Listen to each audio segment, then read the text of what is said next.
We're also coming out to celebrate my #1 fan's birthday. 101. Shortly we'll come out with the cake and all. We have a little film clip when we had the store back in 1968. I was 21 years old. You'll see me on there. So anyway, and that was 40 years ago. So anyway, thank you for coming out. We're gonna have a great time tonight, and we're gonna be covered a little bit by Channel 2, also KTVU. All right, now we'll start our show. Our first composition is a Miles Davis. It's called Nardis.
Together, I just thought I have to sing Sweet Pumpkin. I mean, he's all about Sweet Pumpkin. Sweet potato.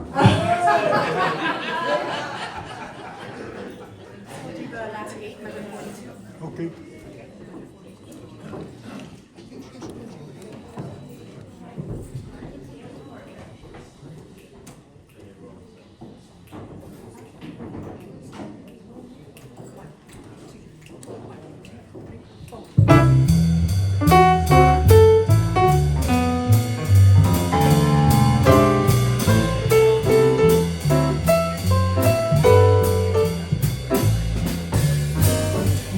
know something.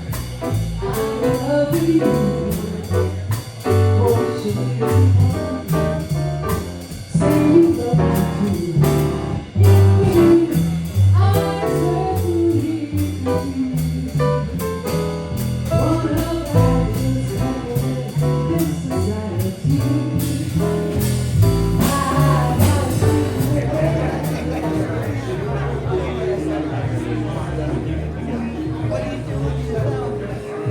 You're not playing. What are you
toward that end, there's a greater chance of encountering a Mr. Yancie Taylor and a Bill Russell. And Coke Escovedo's the first individuals that Mr. Yancie hired were the Coke Escovedo who lived across the street. That's, I mean, you're talking about community. It's just amazing the amount of people that just gathered in that community. Paul Silas. The gym teacher for young Yancie Taylor was Bill Russell. And on and on and on and on and on. So this is a great chance that you might get, you might run into a Bill Russell. The Pointer Sisters lived around the corner. Just in that square area, and it's so rich, and that's why we have to applaud this area. And this man who put together a machine of a boutique. Only one flaw, the Panther Party had asked for black berets, and they got Midnight Blue. And but that was their clientele base. Their clientele base was everybody great and beautiful. That's when they came, and they asked Mr. Yancie, well, why don't you have a facility around the corner off Broadway? He said, no, I want to be on Broadway. And I guess, that's a song that was popularized, I Won't Quit Till I'm a Star on Broadway. That's his theme song. The mayor told us to hold it up. We couldn't hold it up any longer for him to make his presentation, but we're going to show you a clip of this archive in Channel 2. Look at the human beings that you're going to get portrayed on screen. This was 1968. Ooh, my goodness. Leadership. The biggest things that turn the youth of today on is clothing. And when you think of far-out clothing, you usually think of the Haight-Ashbury. But the center has moved. It's here on Polk Street in San Francisco and around 14th and Broadway in Oakland. This is where the youngsters come to buy their clothes. And not just the youngsters, it's the young adults and the men who are 40, 50, and even 60 years old.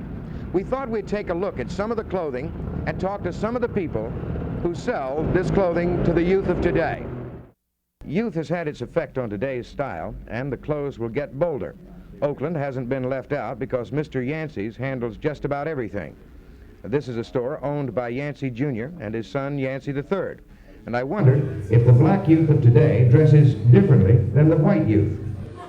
I would say yes. As far as styles go, they are the style setters and they create these ideas more or less. They create fans among themselves. How about from the standpoint of colors? Do they go, say, more wild colors than the other youngsters do? Definitely, they like this in style itself. I would say more so than the Caucasian fellow would. Well, now, but your store doesn't cater entirely to black. No, it doesn't. It caters to the high style dresser, the guy who wants to get in the mod and have a certain look. And this is the type of image that we're projecting here. What about, we've been talking about older people jumping the generation gap and coming out in some of these pretty wild clothes. Do you get some fellows around 40 in here? Yeah, even size 40. That's what I think of. But we kind of educate and show them, what some things they can wear and some things they shouldn't wear. And we do bring these things out, but you can't stop them from buying what they want. So the youngsters are leaving their mark, and they'll be outdated and outmoded as they grow older. Or will they? They made the first breakaway from conformity, and chances are they won't change. We may have to. So you see, not only clothing can make you feel younger and can make you change your appearance. Men can change their facial appearance too. This is coming